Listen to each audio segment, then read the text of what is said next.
We are Onyx Imaging.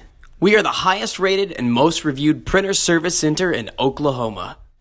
Hey there YouTubers, it's your girl Brett over here at Onyx. Today I'm going to show you how to replace your toner cartridge in a Brother L2305. So the first thing that you want to do is go ahead and pull this down. Go ahead and this is going to be your drum with your toner in it. Pull that out. You want to press on this little green tab.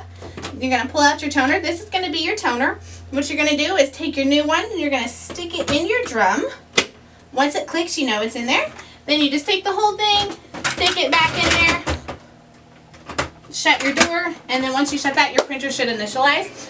This specific printer takes a TN630 for your standard yield or a TN660 for your high yield.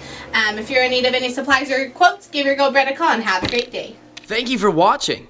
If you're interested in how you can receive free labor on all of your service calls, as well as how to qualify for free printer upgrades, contact us today. We are here for all of your printer and office supply needs.